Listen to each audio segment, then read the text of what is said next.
Bonjour à tous, bienvenue sur Astro Kaka. Aujourd'hui nous allons faire l'horoscope de la semaine qui arrive, donc de la semaine du lundi 8 mai 2023.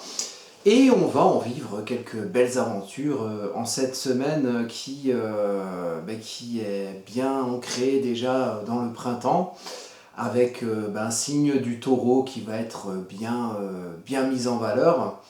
En gros, pour les personnes qui aiment bien les horoscopes, le signe du taureau va être chargé énergétiquement, tout comme le signe du cancer. Et puis le signe du lion aussi, ça va commencer. Il y a Mars qui va rentrer en lion incessamment sous peu. Alors c'est pas encore cette semaine, c'est un petit peu plus tard. Et puis on a des événements astrologiques qui vont nous concerner, qui vont être assez importants. Alors il y en a certains pour lesquels j'ai déjà fait des vidéos, notamment l'entrée de Jupiter dans le signe du taureau. Ça, vous pouvez le trouver sur la page YouTube Astro Kaka. Il y a la Mercure rétrograde aussi, Mercure qui est rétrograde depuis le 21 avril il me semble, et qui sera rétrograde jusqu'au 15 mai. Donc cette semaine, on arrive à la fin c'est la dernière semaine complète avec qui est sous l'égide d'une période de Mercure rétrograde. Donc j'ai envie de dire, c'est le moment de commencer à finir sa réflexion taureau, sa réflexion un peu Uranus en taureau, donc sa réflexion sur les évolutions souhaitées ou souhaitables dans son précaré, dans sa vie matérielle, dans sa matérialité, dans l'endroit où on est ancré, et peut-être avec une petite réflexion sur peut-être l'endroit futur dans lequel on pourrait être éventuellement ancré, avec ce Mercure rétrograde en taureau qui amène à faire une petite introspection mentalisée, rationnelle sur notre bien-être là où on est, et donc notre bien-être matériel, et notre manière quelque part de nous sentir bien, de nous sentir dans un précaré vénusien. Alors, la semaine commence avec le lundi 8 mai. Alors, j'ai fait la carte comme habituellement. Je prends la carte du lundi matin, 8h. Je me dis, c'est à peu près quand commence la semaine pour tout le monde, parce que pour la plupart, on dort avant, même s'il y a toujours des personnes qui peuvent travailler de nuit, mais le dimanche, c'est plus rare, mais ça arrive. Donc, on arrive avec une lune qui se trouve dans le signe du Sagittaire. Et alors, symboliquement, elle est sur le descendant. Donc il y a comme une idée un petit peu de confort émotionnel. Ça, c'est la lune. Quand vous avez la lune sur votre carte natale, sur une carte astrologique, c'est le placement de la lune, c'est là où on est en confort. Donc on arrive sur une semaine où lundi, la lune passera dans le signe du Capricorne dans la soirée. Le mardi, on sera déjà sur une lune en Capricorne. Mais pour la journée de lundi, vous allez avoir, globalement, on va tous avoir un confort énergétique à un petit peu quelque part aller vers l'autre, et aller vers l'autre pour viser au-delà de certaines barrières. Voilà, c'est pas aller vers l'autre pour s'y construire un cocon réconfortant, c'est aller vers l'autre peut-être pour viser avec l'autre un endroit, un objectif, quelque part, un endroit où on veut aller, qui fasse aller au-delà de certaines barrières. C'est pour ça que le Sagittaire, c'est un centaure avec un arc. L'arc, c'est pour tirer la flèche, et pour tirer la flèche plus loin que ce qu'on aurait pu faire avec un coup d'épée.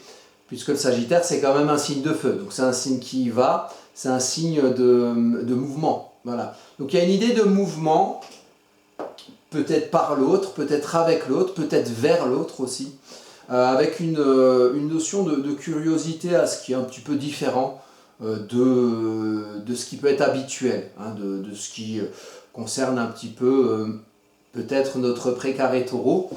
Vous voyez ici, on a toujours ce soleil Uranus ici, donc Uranus, le vent de la tempête, l'évolution, la quête de liberté, d'autonomie. Donc quelque part, peut-être que cette évolution dans son précaré peut arriver par une rencontre, une envie d'aller vers l'autre, une envie de faire quelque chose avec l'autre. Alors quand je dis avec l'autre, c'est le relationnel. Ça peut être le couple, mais si on parle de professionnel, ça peut être des associations, des partenariats, des choses qu'on fait avec les autres.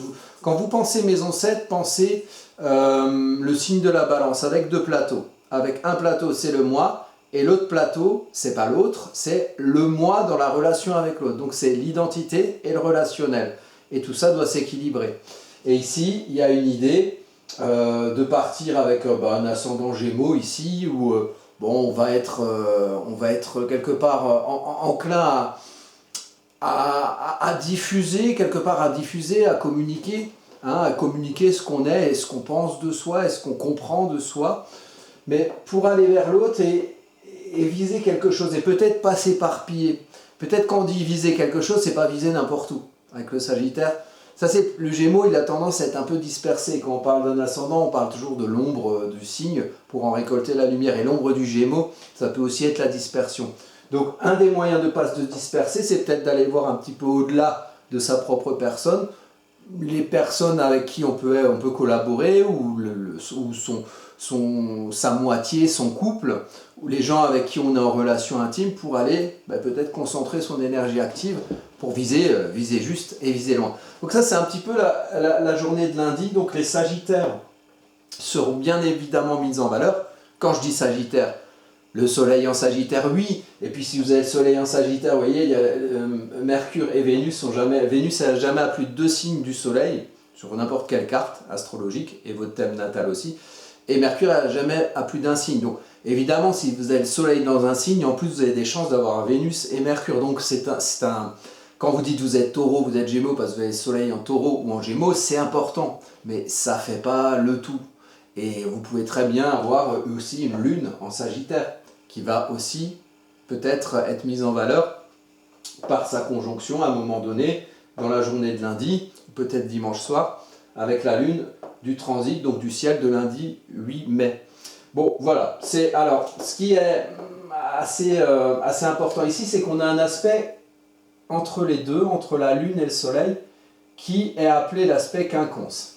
Alors, pour ceux qui sachent ce que c'est un quinconce, quand on range un truc en quinconce, on met un truc comme ça, on met un truc comme ça, et puis un autre truc de l'autre côté, et puis un autre truc comme ça. Donc, il y a l'idée d'un équilibre ou d'un rangement, mais un rangement pas très rangé et un équilibre un petit peu instable par le quinconce. Donc, ça veut dire en interprétation astrologique que c'est ni un bon aspect, ni un mauvais aspect. Hein, si on remet tout d'équerre, le quinconce, les choses comme ça, les bouquins qui sont comme ça, on les remet droit, ça va tenir mieux. Et puis peut-être que tout va s'écrouler aussi. Donc ça peut se transformer en bon aspect ou en mauvais aspect. On dit que c'est un lien ambigu. Donc un lien ambigu entre la lune et le soleil. Donc peut-être entre ce qu'on montre par le soleil, ce qu'on montre, une envie d'évoluer, et on peut le sentir dans l'air, cette envie d'évoluer, cette envie de sortir de ce carcan un petit peu qu'on vit depuis les années Covid, entre ça, l'énergie, les censures, la guerre en Ukraine. Bon, les gens, ils ont un petit peu envie d'évoluer vers quelque chose où ils vont être plus en confort et plus en sécurité. Ça, c'est quelque chose qui se voit. Et en même temps, sur cette journée de lundi, ça va se mêler à peut-être une émotion. La lune, ça éclaire à l'intérieur de nous, ça éclaire la nuit, et la nuit en astrologie, c'est l'intérieur de soi, c'est les émotions, c'est le monde qui se voit un petit peu moins. Et la lune, elle éclaire ici, elle éclaire la nuit, donc elle éclaire nos émotions à l'intérieur. Et la source de nos émotions. Et ici, on aura peut-être sur la journée de lundi une envie d'aller trouver son confort ou son idée d'évolution personnelle dans sa vie matérielle, dans son précaré, par le fait d'aller vers l'autre et par le fait d'aller peut-être faire des choses ciblées, pas dispersées, des choses, faire un projet précis. Bon salut Coco, aujourd'hui j'ai envie d'aller, je vais faire un pique-nique, on va se faire un objectif pique-nique, puis on va aller à un pique-nique, on va décider où on va, et on va pas aller ailleurs, vous voyez, une énergie. Alors on peut faire des choses plus intéressantes, même si le pique-nique en soi est quelque chose de très intéressant, et justement très taureau, puisque le taureau ça aime bien la bouffe. Bon, voilà, c'est un peu l'idée pour la journée de lundi. Je ne peux pas développer plus les cartes, parce que l'idée c'est pas d'en faire un pataquès, mais il va falloir savoir lier votre envie de faire des choses avec les autres et votre confort personnel dans l'évolution. Donc pourquoi pas évoluer en faisant des choses avec les autres. C'est ce que pour montrer cet aspect quinconce ici lundi. Donc on a, alors moi ce que j'ai noté c'est ici effectivement, vous voyez, donc c'est toujours la journée de lundi, Vénus vient de passer en Cancer, ici. Donc là, Vénus vient de passer en Cancer et rejoint dans ce signe Mars. Donc il va y avoir une petite concentration Mars-Vénus qui va mettre en avant ce signe du Cancer. Donc toutes les personnes qui ont du Cancer dans leur thème natal, et notamment le soleil, la lune ou l'ascendant éventuellement, vont être mises en valeur. Et là, je ne parle pas que de la journée de lundi, je parle globalement toute la semaine et puis même encore après. On va dire jusqu'à ce que Mars passe en Lion aux alentours, je crois, du 20 mai et quelques. Donc, Vénus et Mars, c'est la subjectivité, c'est l'inverse de l'objectivité. C'est Vénus, j'aime, j'ai des valeurs, j'adhère à des choses. Et puis Mars, c'est j'agis. Alors quand les deux sont concentrés, c'est un petit peu la passion, le côté passionnel. J'aime agir, j'agis au nom de ce que j'aime, j'agis au nom de mes valeurs. Donc il y a quelque chose un peu de passionné et donc de subjectif. Donc ici, la subjectivité va mettre en avant cette énergie cancer. Et l'énergie cancer, c'est l'énergie de la matrice, du giron, du cocon protecteur. C'est aussi le signe des chevaliers, de la protection de la veuve et de l'orphelin. En astrologie mondiale, la lune ou le cancer ça va être le foyer du peuple et puis la lune ça va être le peuple. Donc il y a peut-être une idée aussi de solidarité à travers cette mise en avant de la subjectivité Mars-Vénus du signe du cancer. Donc alors après, si vous avez Mars ou Vénus en cancer, c'est encore mieux, vous allez encore être plus mis en avant cette semaine dans les énergies que vous avez en cancer et notamment peut-être dans le déploiement d'une certaine subjectivité ou la mise en avant d'une certaine subjectivité de votre part dans les énergies cancer, donc protection du cocon, de l'enfant intérieur, l'idée aussi de retrouver la source du pourquoi on veut faire des choses, la source des émotions. Et là, elle va être mise en avant par le déploiement d'une certaine subjectivité, du fait que on veut faire des choses qui ont un sens pour nous. Et le sens n'est pas le même pour tout le monde, et le sens est subjectif. Alors après, on peut toujours décider ou essayer d'accorder les subjectivités de chacun, des gens qu'il y a autour de soi, de la société. Mais il y a une envie dans l'atmosphère d'aller vers l'expression de sa propre subjectivité qui amène son confort intérieur, son confort personnel.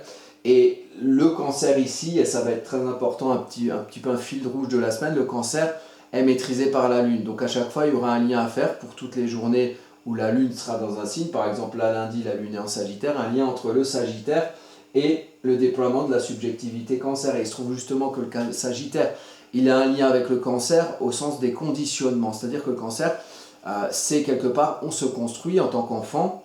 On arrive dans une situation sociale donnée, dans une situation culturelle donnée, dans une situation géographique donnée, dans une situation familiale donnée, éducationnelle. Et puis le Sagittaire, il donne un confort, il met en confort avec le fait d'aller au-delà, peut-être au-delà de certains conditionnements. Alors on peut en garder certains parce qu'on les aime bien, parce qu'on aime bien, on aime bien ses parents, on aime bien le fromage de chez nous, on aime bien supporter son équipe de foot favorite, c'est super tout ça. Mais il y a des choses qui sont un peu enfermantes, vous voyez. Et là, on a une lune noire en cancer ici. Et globalement, cette année, la lune noire, elle est plutôt en lion. Et de temps en temps, parce qu'elle a une elliptique un peu foutraque, de temps en temps, elle passe en cancer un petit peu, puis elle passe en vierge un petit peu. Mais globalement, elle est toute l'année en lion. Donc ça va mettre en évidence par sa rareté, la rareté de son passage en cancer durant cette année, ça va mettre en évidence l'énergie de la lune noire en cancer, d'autant plus que la lune noire est dans le signe de Mars et de Vénus et de la subjectivité. Donc là, ça montre quand même quelque chose qui peut être enfermant un petit peu, enfermant dans des carcans de conditionnement, avec une lune qui invite peut-être dans le rapport aux autres, ou le rapport au couple, ou le rapport aux partenariats, aux associations, à aller au-delà de cette barrière enfermante, au-delà de certains conditionnements. Donc là ça va être intéressant ici. Alors, ce que je vous ai noté, effectivement, c'est... Alors, prenez-en note pour ceux qui veulent suivre leur semaine. Donc, on a du Vénus et Mars en cancer à peu près toute la semaine. La lune noire, elle va passer en Lion mercredi. Voilà, donc de lundi et mardi, on aura éventuellement des choses qui peuvent être mises en lumière au niveau des enfermements de conditionnement, un petit peu comme une mère qui veut garder ses enfants toute leur vie dans son giron parce qu'elle a tellement fait d'efforts et elle a tellement été gentille. Le côté un peu enfermant, chantage affectif, des choses comme ça. Donc après mercredi, la lune noire va arriver en Lion et là on aura plus grande habitude de cette lune noire de l'année globalement, avec l'ombre du soleil, l'ombre de l'ego, des fiertés mal placées, enfin voilà, un peu des choses qu'on vit globalement cette année et que vous avez pu vivre dans vos vies personnelles avec des gens que vous rencontrez ou même vous-même qui surréagissez parce qu'en fait vous êtes fier de vous et puis on vous a un petit peu déstabilisé, alors vous essayez de vous déployer, vous exprimer avec un ego mal placé qui finalement n'a rien d'autre à montrer que votre pure fierté personnelle, et des fois c'est pas toujours efficace, même si l'ego est nécessaire. On a besoin d'un ego pour savoir qui on est et pour s'affirmer, mais parfois il faut avoir quelque chose à affirmer, et quand on n'a rien à affirmer, on a aussi le droit parfois de regarder ce qui se passe autour et puis de s'en inspirer, plutôt que de vouloir à tout prix se mettre en avant pour se mettre en avant. Ça c'est le côté chiant, la lune noire en Lion, ça ce sera à partir de mercredi, de nouveau comme habituellement globalement sur l'année. On a donc les signes qui vont être mis en valeur. Il y a le taureau, parce que le taureau il y a le soleil, c'est la saison du taureau en ce moment. Il y a Uranus, le changement, le vent des tempêtes. Uranus est en taureau depuis 2019, donc ça pareil, on a un petit peu l'habitude. On a Mercure rétrograde. Mercure rétrograde qui le 21 avril est arrivé à peu près au niveau d'Uranus et puis qui rétrograde jusqu'au nœud lunaire nord qui est aussi en taureau, et ensuite il va repartir en avant.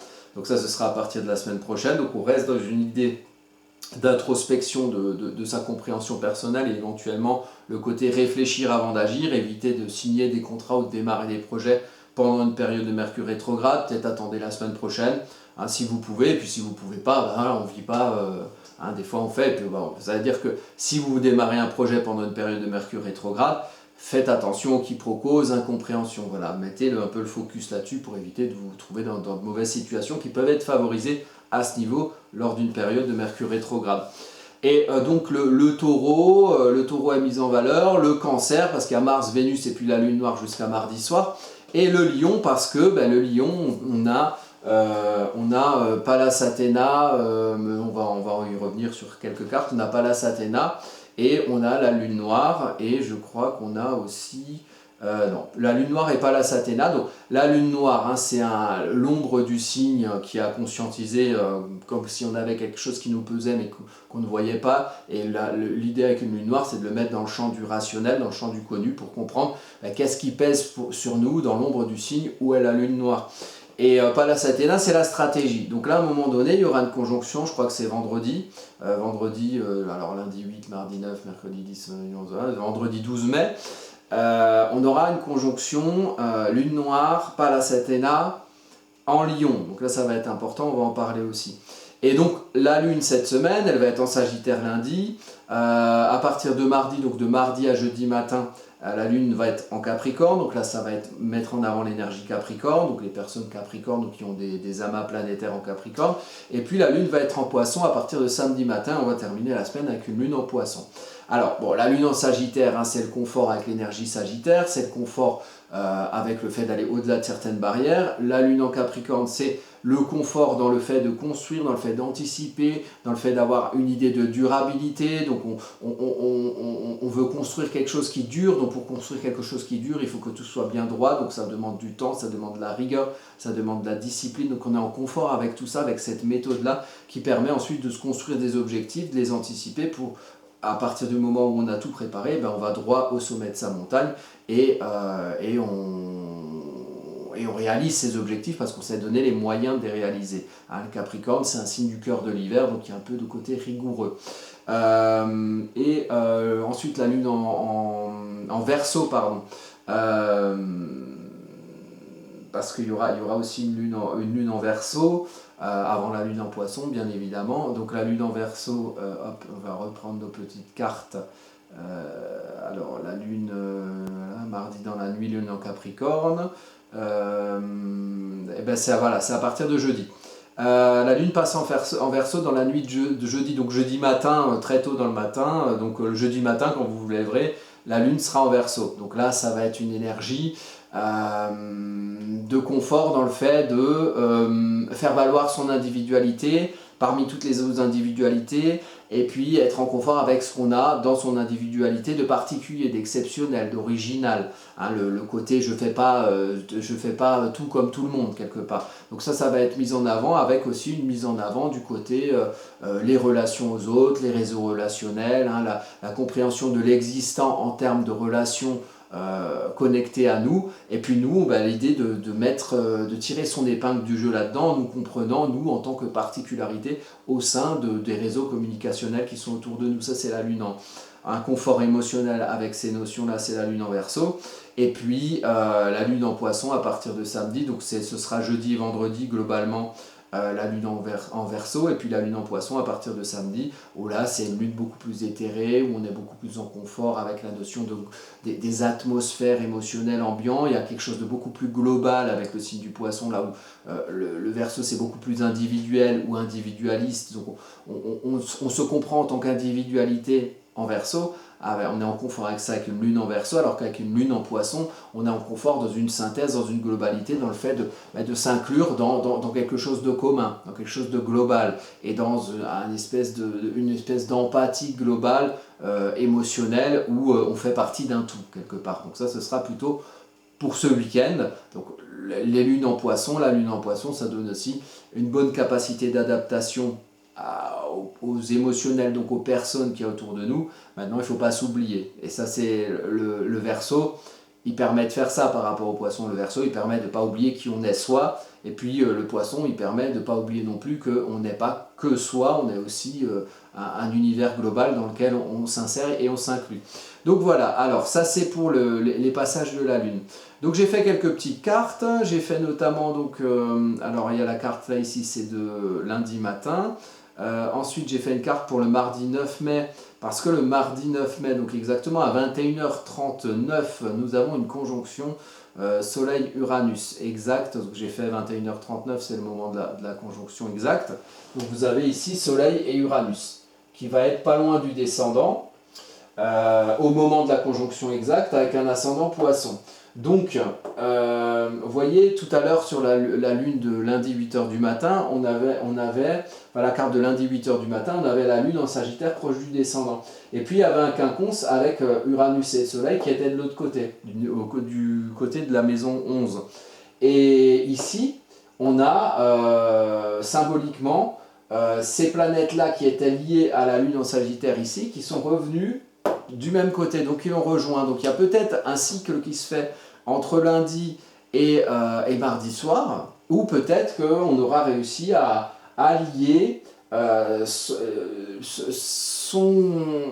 ses aspirations à une évolution dans son précaré, à une évolution matérielle, à un mieux-être matériel quelque part. On aura lié ça peut-être au fait de concentrer son énergie active dans la relation aux autres. Donc faire des choses avec les autres pour pouvoir peut-être ensemble trouver une manière d'être mieux dans son précaré. Et donc là, ça lie toutes les personnes qui ont des soleils ou des planètes importantes vers 18 degrés du Taureau. Elles vont vachement être mises en valeur, notamment mardi soir, parce que c'est aussi au niveau du relationnel. Donc il y a l'idée peut-être de véhiculer dans sa relation aux autres son envie de mieux être dans son précaré. Donc là, ça va être intéressant.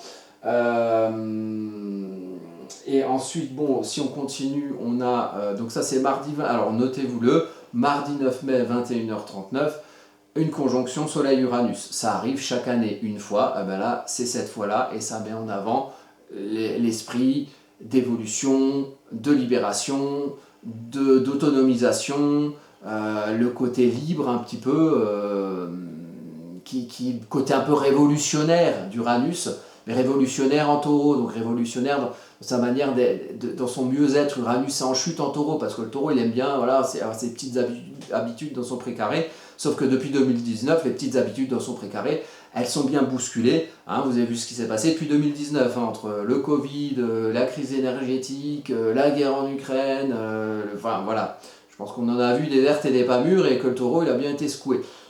Là, ça va être une mise en valeur de ça, alors éventuellement, en politique ou dans la vie sociale ou sociétale, il peut éventuellement se passer des choses ce jour-là, donc mardi 9 mai, éventuellement dans la soirée. Ensuite, donc mardi dans la nuit, La lune passe en Capricorne, donc vers 2 heures du matin, donc on se réveille mercredi matin avec une lune en Capricorne. Et dans cette même nuit, de mardi à mercredi, la lune noire passe en Lion. Ici, je vous ai fait la carte de... donc la lune passe en Verseau dans la nuit, enfin jeudi en tout début de matinée, donc dans la nuit de mercredi à jeudi, et entre en conjonction avec Pluton, donc c'est ça la carte, en Verseau à 4h40 du matin. Donc la lune sera en conjonction, elle rentre en Verseau, et comme Pluton est au tout début du Verseau, ben elle va vite rencontrer l'ami Pluton, ici. Donc, on va se réveiller jeudi matin, et on aura fait peut-être de beaux rêves, parce que Pluton, c'est aussi, ça creuse dans l'inconscient, ça creuse profond. C'est le dieu des enfers, Pluton. Et puis la lune, c'est les émotions, c'est le confort émotionnel. Et puis c'est aussi un petit peu, voilà, la lune, c'est la nuit, on pense aussi un peu au domaine de l'inconscient et des rêves. Donc, mais plus en surface, parce que la lune, c'est plus près. La lune, c'est plus les humeurs, alors que Pluton, c'est des choses qui changent en beaucoup de temps. Comme par exemple, si vous voyez un enfant quand il a 3 ans, bon, vous ne le voyez pas pendant 2 ans, vous le voyez à 5 ans, putain, il a vachement changé. Alors que ceux qui vivent avec, et ben, ils ne l'auront pas vu grandir de la même manière, puisqu'ils l'auront vu tous les jours. Pourtant, il aura grandi de la même façon. Ça, c'est l'effet plutonien. Donc, il y a une idée peut-être d'aller chercher au fond des choses, et peut-être au fond de sa manière de se comprendre parmi tout ce qui se passe autour. Et ici, dans un secteur plutôt sociétal, plutôt maison 11, plutôt voilà, les réseaux communicationnels, les interactions aux autres, au niveau social, hein, sa manière de se projeter socialement, sa vie sociale, même avec ses amis. Et il y a l'idée, donc pour la journée de jeudi, notamment d'aller creuser au fond de ça, quelle place on a parmi les autres. Il y a un confort émotionnel à être dans cette réflexion-là. Réflexion, puisqu'on est en Verseau, c'est un signe d'air, donc un signe de mental, de relationnel. Avec le Verseau, il y a aussi un rapport au temps entre le réel existant, des communications autour de nous, et puis le futur espéré, comment on veut transformer les choses avec Pluton, comment on veut les faire évoluer. Donc il y a cette idée-là qui va un petit peu être dans l'atmosphère ambiante sur la journée de vendredi. Et voilà, notez aussi pour la nuit de jeudi, de mercredi à jeudi, sur la journée de jeudi, on a cette énergie-là. Après, globalement, vendredi aussi, on sera toujours sur une lune en Verseau, et Pluton sera toujours en Verseau, bien évidemment. Il repasse en Capricorne, en rétrograde, en juin, vers le 10 juin, quelque chose comme ça. Mais sur la journée de jeudi et dans la nuit de mercredi à jeudi, éventuellement, les rêves qu'on peut faire, voilà, prenez votre petit calepin, vous allez peut-être à découvrir des secrets qui étaient enfuis. Ensuite, on a ah oui, voilà, ça il faut qu'on en parle. Il y a un iode.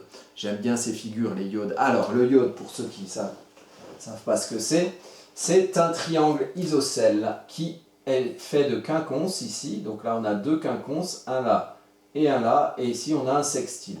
Donc, ça lie 3 points. Le milieu du ciel en Capricorne, Saturne en Poisson et Pallas Athéna, et puis la lune noire qui est à côté, mais c'est lié vraiment à Pallas Athéna, en Lion. Donc, ça veut dire que la figure iode, c'est comme un paratonnerre en fait. Le point qui est au sommet du triangle, il se prend toute l'énergie. Comme c'est des quinconces, ça peut être ou bon ou mauvais, selon la situation et selon ce qu'on fait. Hein, parce que dans la vie, il y a l'astrologie, mais il y a aussi le libre arbitre. À un moment donné, on prend des décisions, qu'importe le placement des étoiles, ou des planètes, ou de je ne sais quoi. Donc, à un moment donné, on contrôle sa vie aussi. C'est pour ça qu'on s'incarne, on a des décisions à prendre. Sinon autant faire des robots. Voilà, et on n'est pas des robots normalement.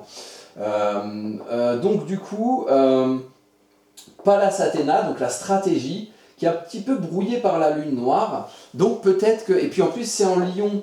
Et ici on est vraiment fin de maison 4, début de maison 5, donc c'est vraiment le début de l'affirmation de soi, le moment où on sort du foyer, on devient sa propre personnalité quelque part. Donc il y a une stratégie là qui peut être brouillée par la lune noire, qui peut être brouillée par l'ombre de l'ego, qui peut être brouillée par des égos mal placés comme le sien ou comme celui des gens avec qui on est en interaction. Il y a beaucoup d'énergie qui va un peu secouer notre capacité stratégique. Quand je dis stratégie, c'est il y a une vague en face de soi, et ben quand on n'est pas con, on fait un petit peu le tour et ça évite de se prendre la vague dans la gueule. Donc là, c'est vraiment dans l'expression de soi. Donc il y a une idée, on peut peut-être être maladroit dans l'expression de soi, en tout cas il y a un potentiel ici. Donc là, c'est toujours notamment pour la journée de jeudi, mais jeudi, vendredi, cette énergie-là. Et donc ça se lie au milieu du ciel qui est en Capricorne, donc un accomplissement social et professionnel qui peut se faire de manière structurée, anticipée, voilà. Donc il y a peut-être l'idée que voilà, il va falloir être carré pour et peut-être lier le côté je me montre et je m'accomplis socialement, professionnellement de manière carré par une affirmation qui sait garder le côté stratégique et attention à ne pas se tromper de stratégie ou à ne pas être trompé par l'ombre du lion, donc l'ombre d'un ego personnel ou d'une fierté mal placée, la sienne ou celle des gens avec qui on fait des trucs. Et puis c'est lié aussi à Saturne en Poisson, donc c'est construire, faire, Saturne qui maîtrise le Capricorne, à construire, faire, mettre en lien les réalités concrètes avec son monde imaginaire, avec ses espoirs, ses idéaux. Donc faire le lien, alors du coup tous les espoirs et tous les idéaux ils ne marchent pas parce qu'il y a la réalité concrète et en même temps ça permet aux espoirs et aux idéaux de ne pas rester dans l'univers des rêves et d'arriver pas dans l'univers concret, peut-être par l'accomplissement social et professionnel en mettant en place des stratégies favorables, mais ici un potentiel de stratégie défavorable parce que la lune noire elle vient titiller Pallas Athéna, donc c'est un peu chiant.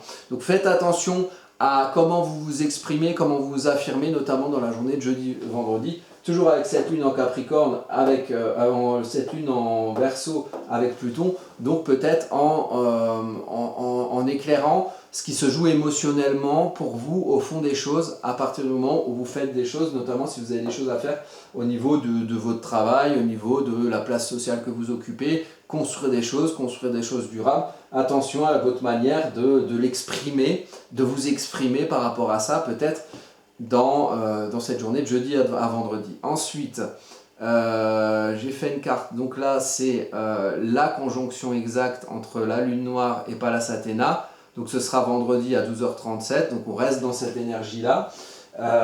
Donc on parle toujours des mêmes, hein, Pallas Athéna et la lune noire en Lion, qui vont se trouver donc ici sur cette carte-là, donc c'est la carte de la conjonction exacte. Donc là ça va être sur la maison 12, donc on est vraiment sur la vie intérieure avec un ascendant Lion. Donc il y a l'idée toujours de l'expression Lion, toujours de quelque chose qui se voit, de quelque chose qu'on a en soi et qui va se voir. Donc attention aux stratégies qu'on applique parce qu'elles auront un lien avec notre équilibre intérieur. Et il y a une idée de savoir trouver la bonne solution pour sa bonne expression quelque part. Et ça permet toujours avec une lune, alors la lune en plus ici elle est sur le descendant, donc c'est toujours vendredi aux alentours de 12h30. C'est le moment le plus fort énergétiquement, mais vous pouvez compter sur cette carte pour au moins toute la journée de vendredi. Donc ça veut dire vraiment qu'il y a quelque chose à exprimer de soi avec les autres qui va être mis en relation avec sa bonne capacité à équilibrer de manière stratégique la manière d'exprimer ce qu'on montre aux autres et ce qu'on montre de ses émotions. Donc attention aux épanchements émotionnels aussi, ça peut aussi vous desservir. Parce que là, il y a vraiment une idée, une envie, une nécessité de vous faire comprendre en tant qu'individualité parmi les gens avec qui vous êtes en relation. Et donc dans cette manière de vous faire comprendre, il faudra y appliquer de la stratégie et éviter d'être trop dans l'ombre du lion et trop dans moi je me montre et je ne sais pas pourquoi je me montre, mais je veux me montrer, ou dans les fiertés,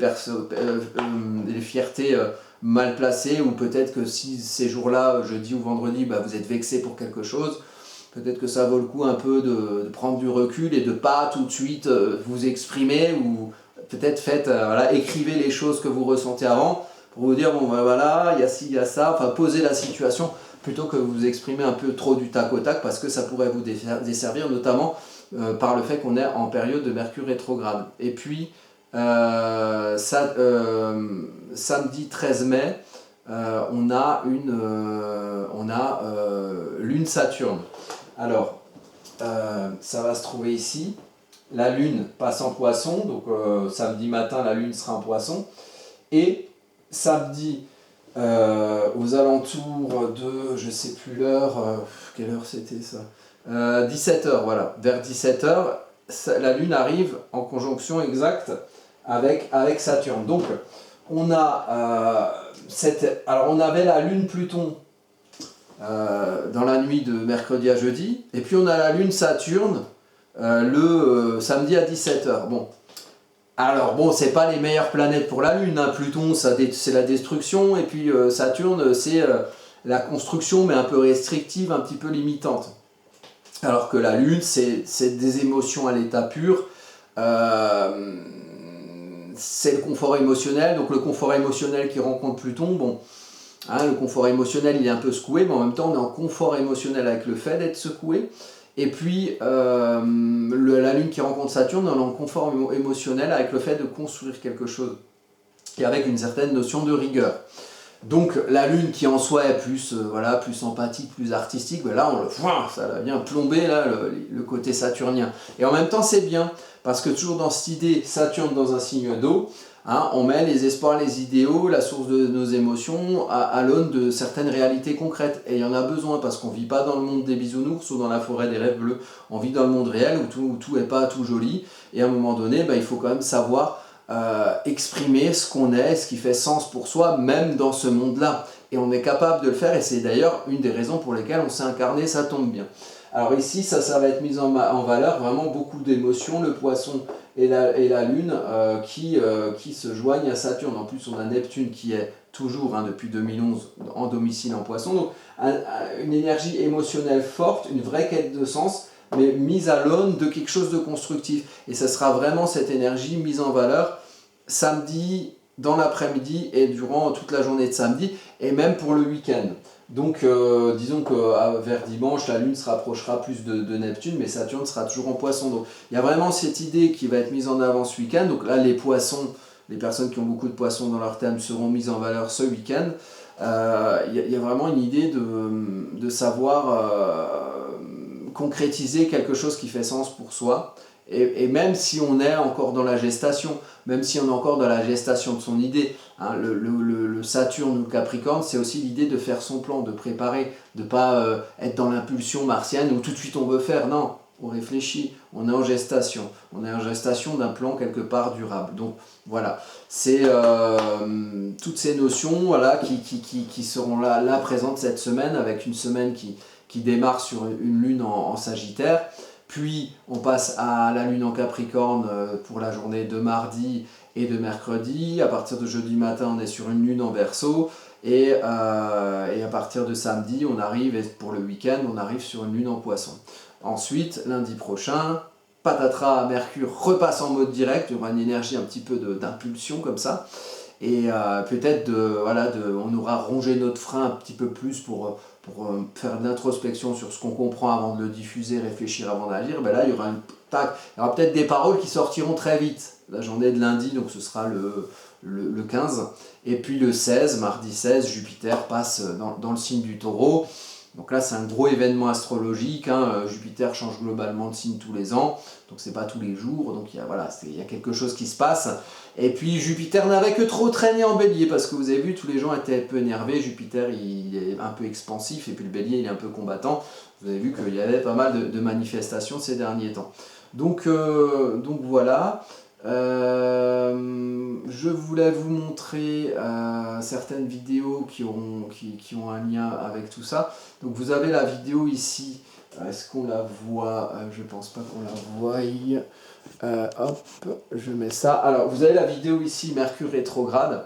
Ça parle de cette période là qui a lieu du 21 avril au 15 mai. Donc moi je vous encourage à voir cette vidéo si vous voulez aller plus loin dans les notions de Mercure rétrograde. Vous avez pas mal de vidéos sur Mars en Cancer, notamment celle-ci.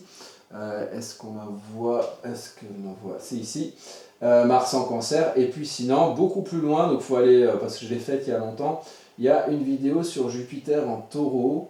Arriverai-je à la retrouver? Voilà, ici, Jupiter, bon, il y a, je ne sais pas combien il y a de vidéos, il y en a 130. Voilà. Et ça, ça peut être intéressant pour la période qui arrive. Donc, la vidéo de Jupiter en Taureau, j'essaie de la retrouver. C'est le bordel. Il y a plein de vidéos. Bon, il y a une vidéo de Jupiter en Taureau qui peut être intéressante pour un petit peu, voilà, c'est cette vidéo-là, pour mieux appréhender les énergies qui vont nous régir sur toute la période de Jupiter en Taureau, globalement, hein, toute l'année 2023 2023, la fin de l'année 2023, une bonne partie de l'année 2024. Donc voilà, ça peut être intéressant. Bon allez, j'en finis avec cet horoscope. Je vous souhaite une très bonne journée et puis plein de bonnes choses pour cette semaine. Hein, les taureaux, les cancers vont être mis en valeur, ainsi que tous les signes où passe la lune, c'est-à-dire le Sagittaire, le Capricorne, le Verseau et le Poisson. Et moi je vous dis à bientôt pour de prochaines vidéos.